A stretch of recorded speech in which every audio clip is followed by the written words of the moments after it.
What is up, guys and girls? It's Nick, also known as Born Gamer, bringing you part 2 and additional information on Assassin's Creed 3. Now, I hope you guys stick around. I definitely hope that you've both watched my previous video so that you don't feel left out. I might reference some of that material, as well as I'm going to put links in annotations and in the description of the videos that I've seen, just so you have a further understanding, and nothing's better than seeing it yourself. So this is going to be my analysis and kind of highlights of what I saw from the SONY press conference. Now, the very first thing that they showed is a brand new, I'm going to call it mode, but it seems to only be in the story, kind of a replacement for Den Defense, which is naval warfare.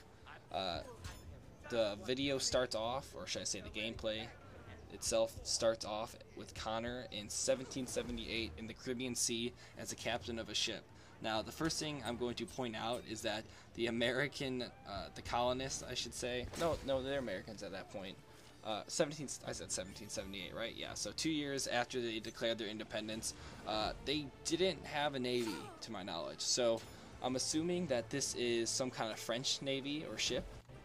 What's worth noting, though, is that while he's captaining the ship, is that he's in a full colonial outfit, like dressed in the blue, so clearly his side is, the distinction between what side he's on is made, so that's really not up to any interpretation. He is fighting on the colonist side, especially because, you know, he's killing British, so we'll see what happens there. My theory is that they're going to hide, or, you know, just stay mum on the subject for what possibly is going to happen between him killing, you know, colonists. I'm assuming it's going to be some kind of huge plot twist as to, you know, who's a Templar and who's an assassin. So I'm just going to leave this up to Ubisoft. I haven't been disappointed in the last 4 games, so I'm putting my faith in you, Ubisoft. You can count it.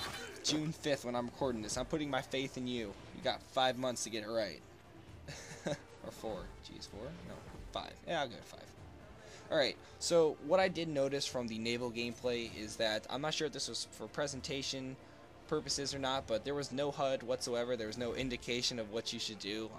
Like I said, I'm just going to chalk this up to it being the presentation and them not wanting to, you know, clutter the screen with ugly button aesthetics or guides or tips or whatever. But it is worth noting that the only thing that was shown was perpendicular to the boat when you were in combat. There is a, I want to call it like a trail along the water that I didn't notice for a couple of minutes actually, that shows where your cannon shots, which are your main offensive weapons, I'll get to that in a little bit, fire. So if you can imagine, there's kind of like following the waves, so it's kind of like a dynamic thing. It looks pretty good. You'll have to watch the video to get a full understanding, but it seems to be the only offense that you have in a boat, which is pretty obvious. I can't really think of much else unless you're spitting at them.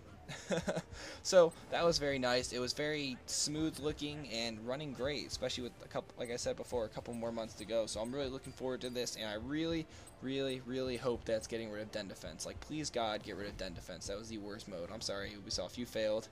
Revelations, Den Defense was the dumbest thing I've ever played.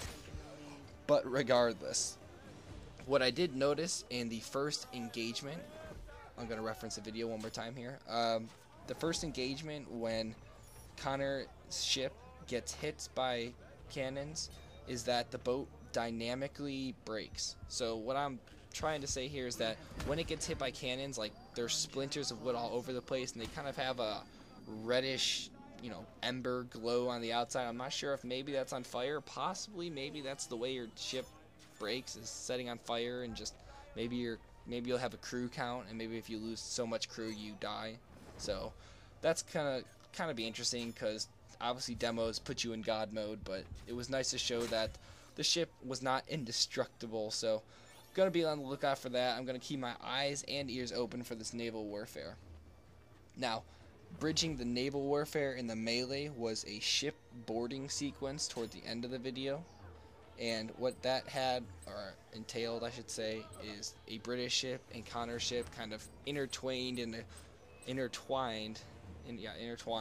a kind of, I'm going to call it a Pirates of the Caribbean moment, where each crew like hooked the other's boat together, and then they all started jumping at each other and like swinging on ropes with swords and guns and stuff. So that was definitely cool. I hope that That's done in real time though, and for the purposes of this demonstration, it was, you know, done in kind of a cutscene form. But I would be really interested to board another ship, and like I said, in live action sequence. So that would be definitely really cool, or should I say real time.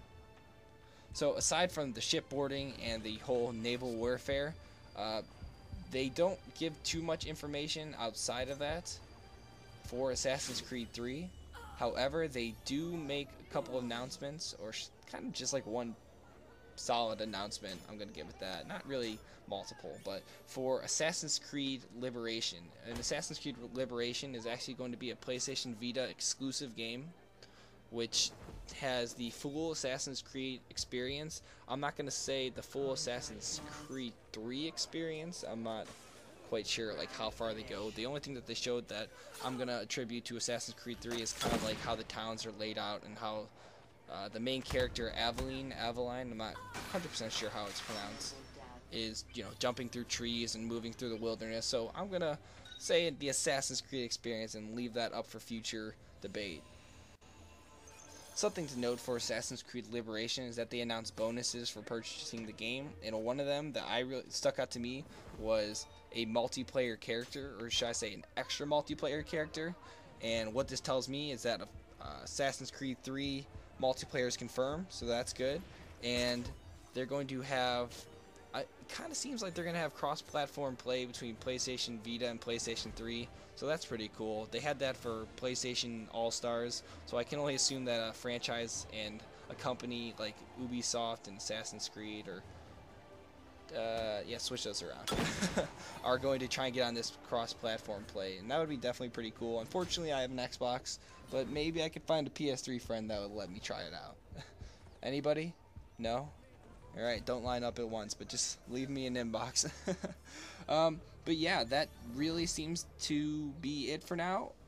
Just to reiterate, there's a new naval system, and Assassin's Creed Liberation for PlayStation Vita is going to have multiplayer, and they said that it's going to be tailored for the handheld device, so that definitely means that they're going to have a console multiplayer. I'm not sure if they've had an official release for multiplayer, but I'm assuming by them not saying no, or just by the general rule of thumb that if one game is multiplayer, the sequel most likely will too.